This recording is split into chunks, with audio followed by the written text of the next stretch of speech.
Hi, guys, and welcome to another episode. And I am very pleased to welcome James Jooste from Churchill Mathesons, Sales Director. James, welcome. Hi, hello, Mark. Yeah, thanks for having me on your show. No, it's a real pleasure to have you on, and we really look forward to the insights that you're going to share with us. So, really, just want to ask you, can you tell us a little bit about your journey into real estate, first of all? Yeah, Mark. I go back 25 years, South Africa. Started with it, in the real estate industry, and then opened my own business for 2 or 3 years when interest rates went to 25%. Continued with other brands. South Africa is quite different because there you're a consultant on a 50-50 basis. It's not like here where you're employed. You got a job and then you get small commission. That's how it works here. Fun and Country do it slightly different, and they're a global brand. But our core brand is a job. In fact, this was my first job in my life, where I was actually on a payroll and getting a small commission and having a boss. I started at Marsh and Parsons. It was an amazing experience, crazy to be honest. Wow. In the February of 2022, just before COVID hit. So spent 5 weeks in the seat running around Earl's Court.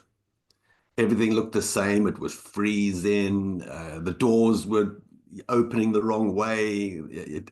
Basements. I'd never seen anything like this. Terraced homes. And I was used to freeholds, as we call it here. There, it's just a home. You walk up long paths, get chased by dogs. Here, there's no dogs, and you just got wall-to-wall houses. And I was going left, turning right. I was going around off. I still talk to my mate. He was just manic, man. He sees James going around the corner to Coleherne Lane. He's going the wrong way. Next minute, I'm walking back in the freezing cold. I'd hurt my leg. Oh, man, it was manic. It was ridiculous. Then COVID hit, of course, and we all went into lockdown for 2 years. The world went into a crazy spin. From a real estate perspective, I moved around a little bit, found my comfort in Churchill Mathesons.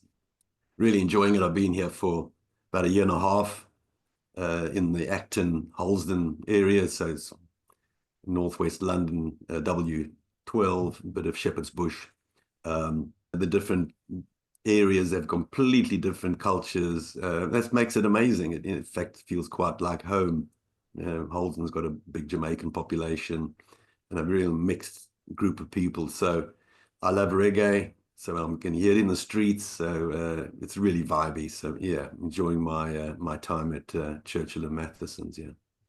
An amazing journey over the past 20 years, and most recently, since touching the ground here in the UK. It sounds very eventful, but very interesting at the same time. Super.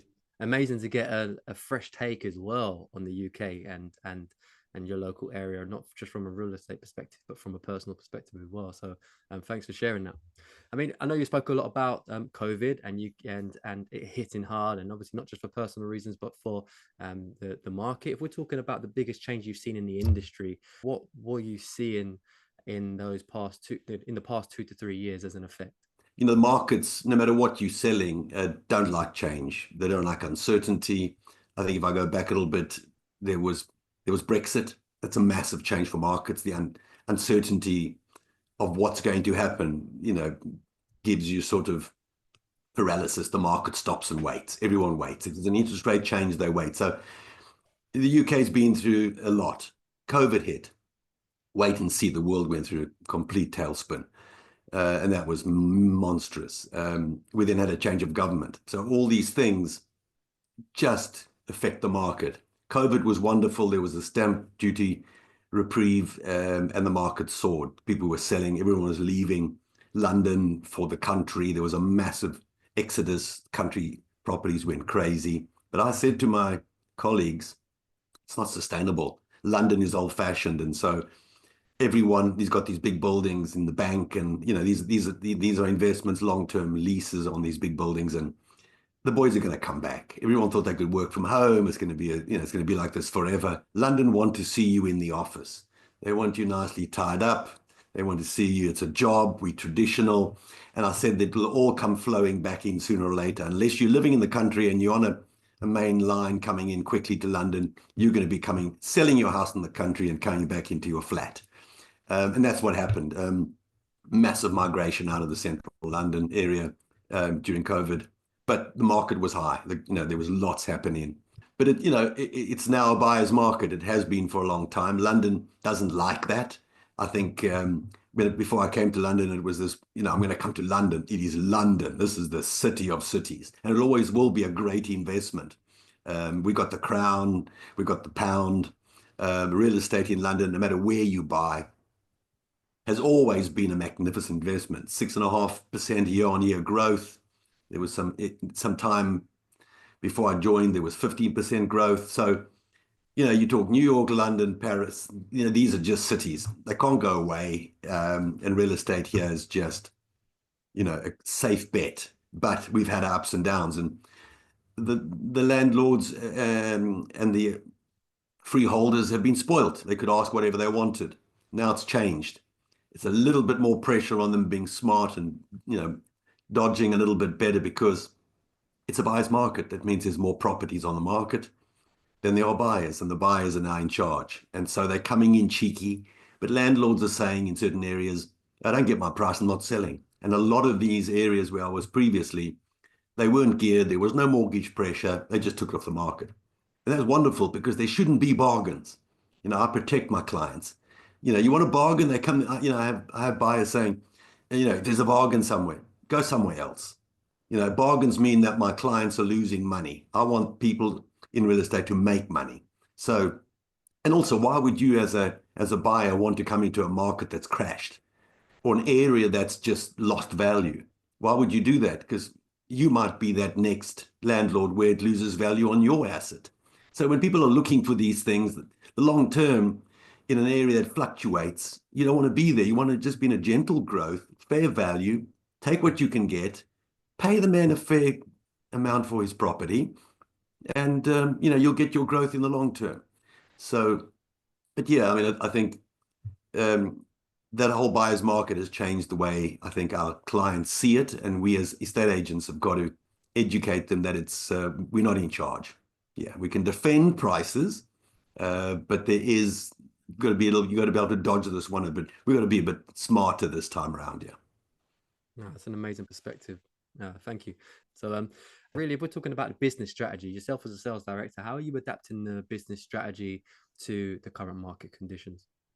Now it's a buyer's market, you find a good buyer, you got to hold on to them. Because there's your money. You can take them to 3 or 4 or 5 properties. You got to obviously have the listings. Listings are important and get them at the right price. A lot of overvaluing, promising what won't be achieved when one looks at the average across the market. And the buyers aren't stupid. They never have been. They always know what prices are. Zoopla, Rightmove, all these portals. You can see it's transparent. You can't. There's no hiding, and you wouldn't want to. Of course, every house has its advantages and disadvantages, and you need to compromise. Space and or garden or layout. There's things to be considered, but and so I think for any estate agent, you got to find, what classifies as a hot buyer. Hot buyer is someone, of course, they've got to have the money and all that stuff that needs to move now. So, we hunt those, we look for those, and we classify quite strongly in terms of what is their buying motivation. If they're motivated and they've got the money, it goes onto a hot list. And then we take them to everything we can, up and above their price range, slightly below. Because, buyers, I've had so many weird, this is my best and final, James. I've raided the kiddie's piggy bank. There's nothing, the money's gone. And then they walk into a house that's slightly above their price range. It's everything they want. And you know what? They find the money somewhere.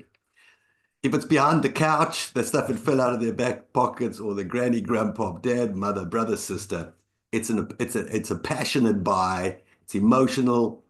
Mom and dad, I want that one. So, it's just about being a little bit smarter in what you show and assisting them make the right decision, really. But it is about being a little more buyer-centric. We love our clients and that we do work for them, but we just also got to be mindful of the market we're in. Yeah, for sure. Yeah, amazing. I know you touched on finding the right buyers. How are you currently finding the right buyers, and what's your qualification process? There are the 3 portals, Rightmove, Zoopla on the market. These are the big sort of traditional portals where you have to be, and then you've got to add, you got to add on primary premium listing, feature the properties and rotate, change pictures. You've got to try and stay on top of the list because once again, in certain sectors, particularly in my area, the 2-bed, 1-bed flats, there's just so many that is exhausted. So you've got to, how do you stand out in the crowd? Great pictures. We have started and we are doing a lot of social media because we think that's where a lot of our buyers are going to be coming from, and our clients are coming from there. So we're getting listings on that. Obviously, we also have email campaigns, letters out to clients in certain areas through other technologies. And then, of course, nothing like knocking on the door. So, we a traditional estate agent, we still do things others perhaps don't want to do. And I think successful companies or people do things what other people don't want to do. So it's like doing the stuff you don't like. We can all do the stuff we like. Every day, sit in the office, drink coffee and tea, make a few phone calls, have lunch, have tea. That's just messing around. But when it's cold and wet, and we all three of us are out. I've got 2 salespeople myself. We're out knocking on a door with an umbrella. It's just, this is what we got to do every day. So, we're trying to be consistent. And more importantly, just consistency. Take one step at a time. You want to climb up Mount Everest. You just take it one small step at a time, and you do lots of those little steps, and soon you're at the summit. So not easy. You can slide down, you get wet.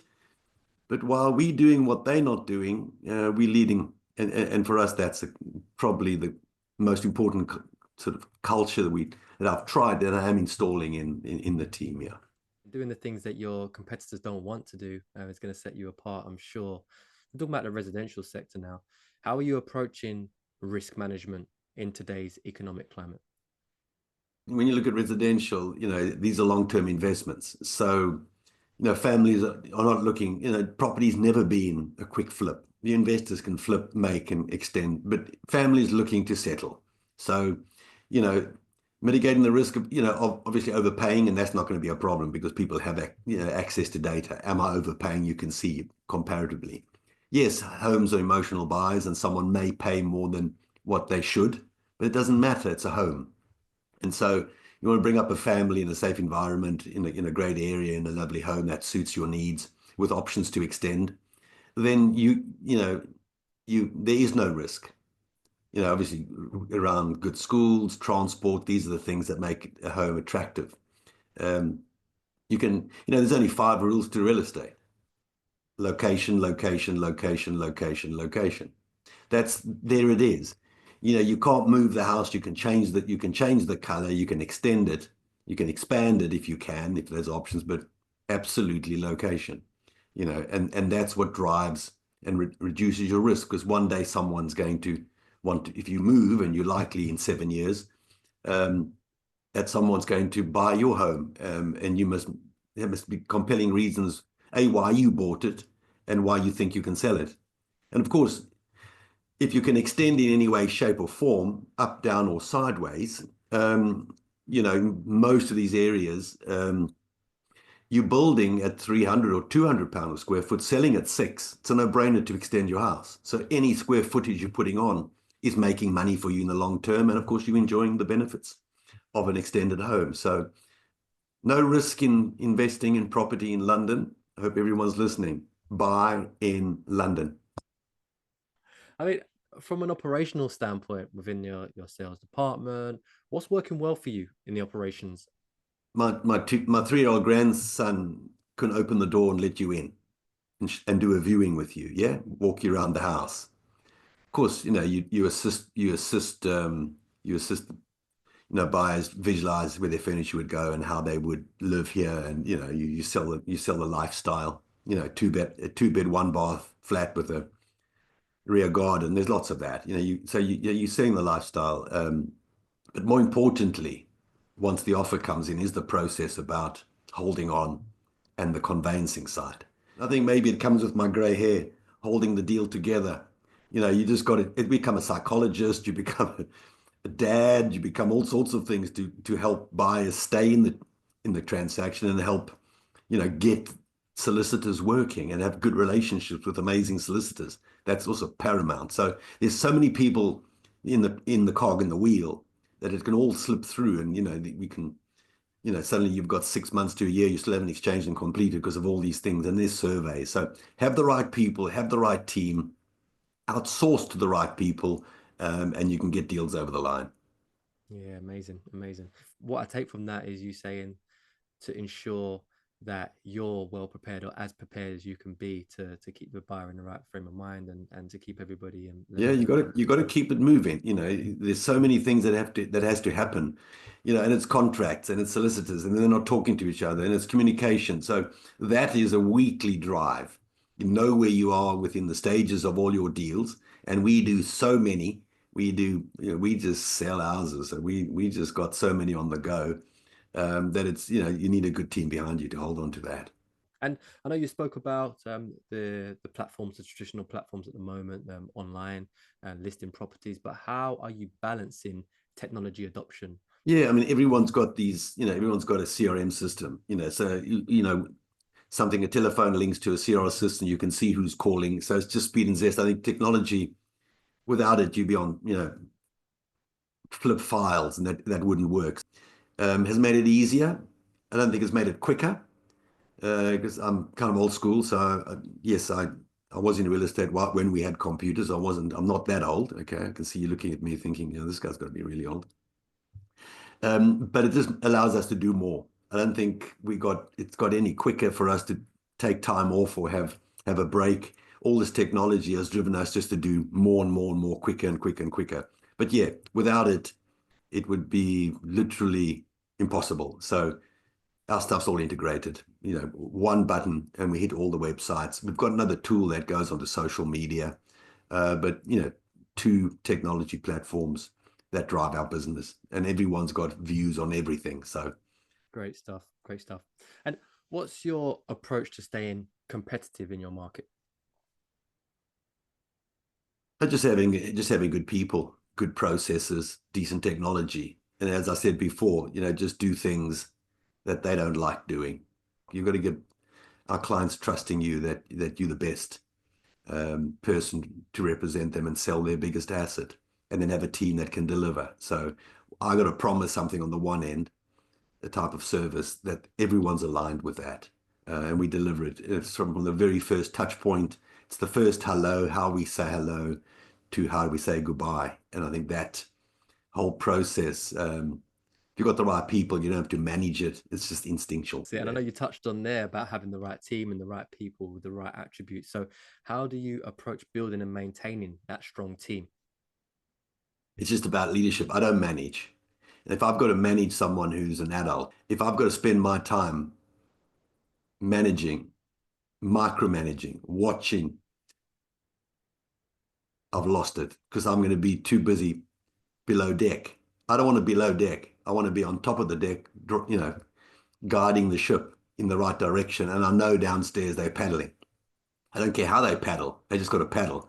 So for me, it's just guidelines on what's expected, and go and make it happen. Leaders lead from the front, and they trust. So lovely story. I'm an African. So there was a lovely gentleman I'd met years and years ago, and he said the difference between leadership and management is the following.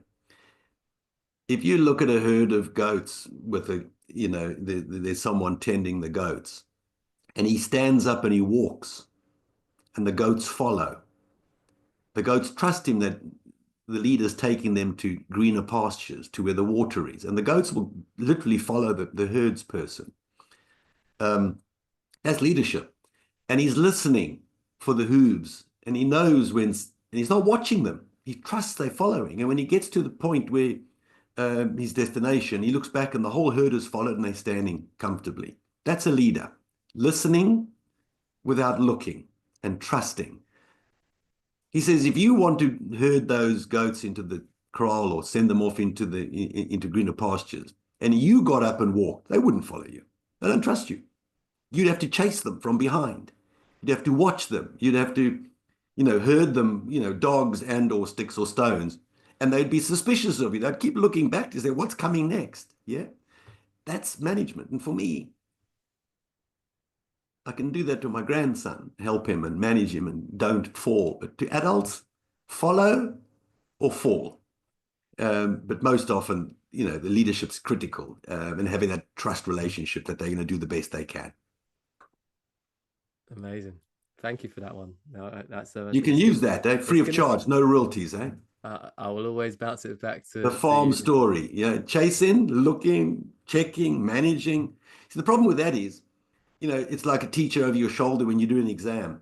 You're scared that you're not answering, you wanting to try and mimic what they think you should be doing. You're not being your natural magic. Do your own thing. If I'm going to watch, if they're going to do what I tell them the way I do it, why don't I just do it myself?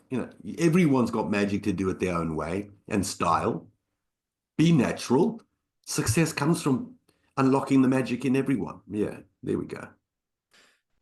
Looking forward to the future, what trends do you see shaping the industry in the next 2 to 3 years? It's property, it's basics. And the interest rates aren't that high. I mean, we're sitting at what, 5.65%. It's been that rate all through the 90s. 15% back in 1990. That was outrageous. So interest rates aren't a big play. But adding that to the cost of living and the cost of things has made an impact on lifestyle. So, we've got to bring interest rates down, both from a lending and from Bank of England and mortgages. We've got to put some stop on the stamp duty. They're raising stamp duty. So we know costs and costs. Hitting the man in the pocket changes the way they spend money. So we sort that out, the economics.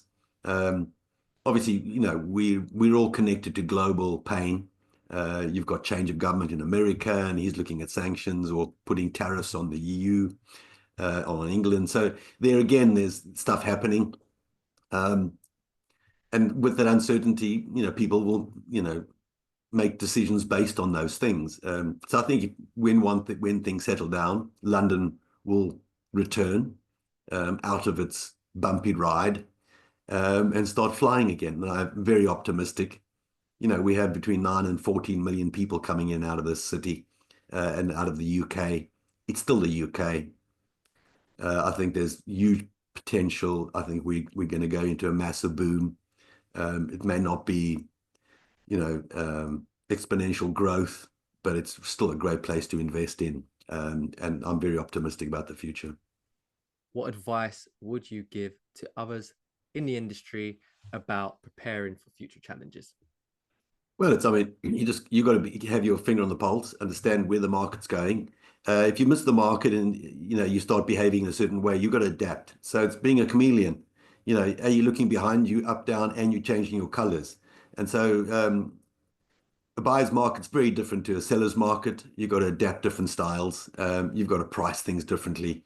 And if you don't see that change, you can be left behind. So it's having your team in place, have your processes, have your routine, but watch for the change, like the tide. You don't want to be hit by a tsunami when you're looking the other way. So it's just being able to be in touch with the market, understand that these are the people's biggest decisions. We also, we can become sometimes impatient. You're expecting someone to make an offer after a 50-minute view of a home. These are massive decisions. So it's just having a bit of empathy for those who are taking a bit longer to make a decision, because we've got to help them make the right decision. It's being prepared and being flexible enough to adapt. Wise words. Thank you, James. It's a real Mark, pleasure to have you here. And thank you for some great bits of wisdom in there, along with some amazing, amazing insights. Thank you and appreciate your time. Mark, thank you very much. Peace and love, always. That's how I end mine.